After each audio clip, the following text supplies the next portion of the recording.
Errol Spence mentions Canelo again, says he'll come down to fight Canelo at 160. He said he's with it. What up, Fight World? It's your boy Ego, and I'm back with some more boxing. Make sure you smash the like button.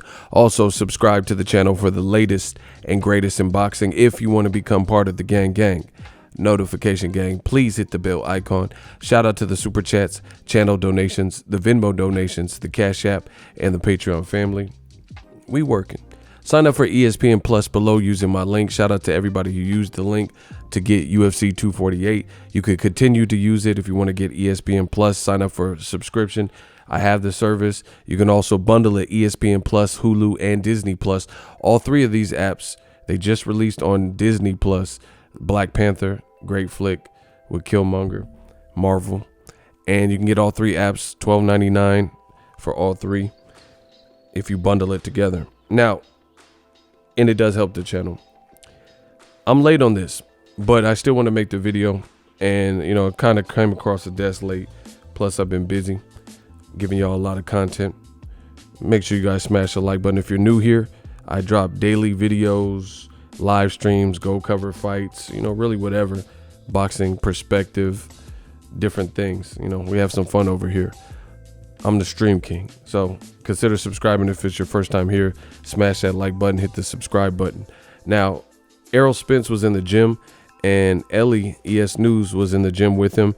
He was in Dallas, I'm assuming Frisco, at the Star for Mikey Garcia's fight. And he stopped by Errol Spence's gym with Derek James, and he had a camera in there. And it was briefly talked about, it wasn't long, but I'll put the link in the description. He talked about fighting Canelo again. And Errol Spence, you know, he's no stranger to this subject. He says he respects Canelo. Canelo's a good fighter, man down. He says he would love to fight Canelo, and you know, he's called him out for years and called for the fight. In this video, he said he would fight him at 160, and he said he normally walks around heavier than that, but he stays in the gym. He knows how to get in shape. He's a gym rat, things of this sort, and he wants to fight Canelo. So he put his bid out. Now, my thing is, I don't think that'll happen anytime soon. I think Canelo's just in a totally different space and situation with DAZN, and we have yet to see a major fight like that transpire between DAZN and another app.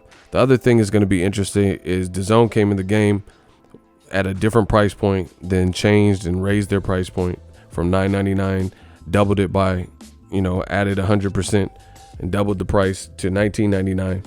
Came out with the annual package as well, $100 a year, and they said pay-per-view is dead. So if they go raise the price again, then they're really no better than pay-per-view. Beyond that, they came in with the weird slogan, as I mentioned from the gates, that pay-per-view is dead slogan. You didn't really kill pay-per-view. I just ordered a pay-per-view from UFC 248 ESPN Plus pay-per-view literally a day or two ago with Adesanya and Romero, and that was well worth it. And I'm not mad that I spent money or nothing. So you haven't done a good job of destroying pay-per-view. PBC, they didn't heed the warning. They didn't get the memo either, because they put all of Errol Spence's last fights on pay-per-view. They put Wilder Ortiz on payper-view. Wilder Fury 3, of course, or Wilder Fury 2, was of course on pay-per-view, right? And the list goes on. They're even talking about putting Gervonta Tank Davis versus Leo Santa Cruz on pay-per-view. They're talking about putting Teofimo, Top Rank, it's talking about putting Teofimo and Lomachenko on pay-per-view. So DAZN, that slogan, you notice they haven't said it in a while because it sounds foolish. You've done nothing to eliminate pay-per-view. But Errol Spence versus Canelo would absolutely be a pay-per-view. So until they show a history or a knack or ability to make a big fight, because you have to keep in mind, Andy Ruiz versus Joshua 1, the first one wasn't considered a big fight. There wasn't a huge buzz for it. How Andy Ruiz performed and him stopping and upsetting Joshua, it made it a bigger fight. But they kind of squandered the opportunity, because instead of making Joshua, get his redemption in America, they took it to Saudi Arabia, and it lessened the event. They took it out of America, where Joshua needs to, in my opinion, splash into this market, and they, made it harder to get to. So it could have been a bigger event. Anyway, Errol Spence versus Canelo absolutely would warrant a pay-per-view. So, you know, it'd be weird to see how, or it'd be interesting to see how DAZN would plan on going about that, because they'd be leaving too much money on the table to make an Errol Spence Jr. versus Canelo on DAZN. So, I'm not really going to spend too much time on the video because I don't see it happening. Me personally, I don't even want it to happen because I told you I have to be consistent on my channel. I'm not the big fan of people manipulate like weight class jumps, you know, just for like once and done. Like, I feel like you should, if you're the established man and you pretty well cleaned out house in your last division, and then you want to make noise in the new division, then that's something different.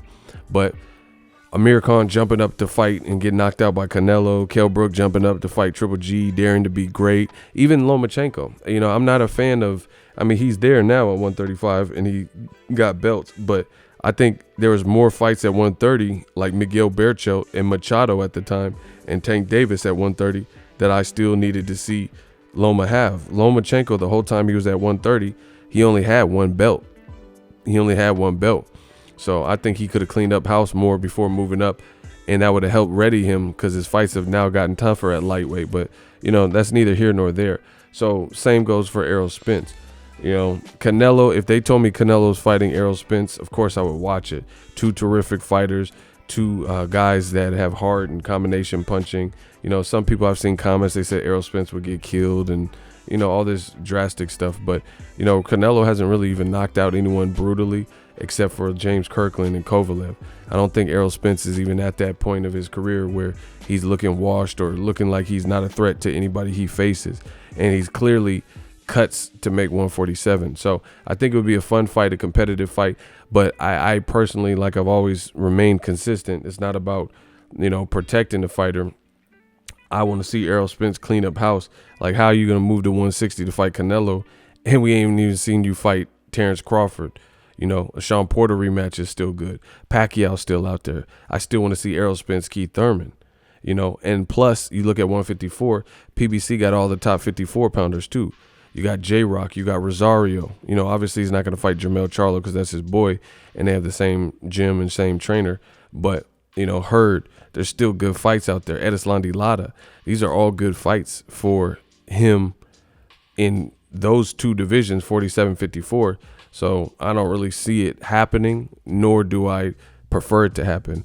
You know, I'm not really with that. Back in the day, people used to stay in their division until they were really ready to move up. Like Juan Manuel Marquez, he had just knocked out Juan Baby Bull Diaz in Texas, I believe is where they fought. And that's where Baby Bull Diaz is from. So Marquez established himself as the numero uno lightweight, and he called Floyd out of retirement to fight.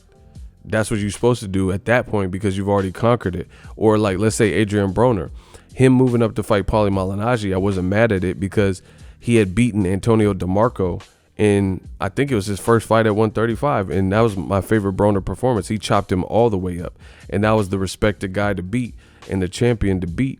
In his first fight, he destroyed him. So after fighting Gavin Reese, at that time, he couldn't get Ricky Burns. Ricky Burns was ducking Broner. See, I know my boxing. You got to know the history.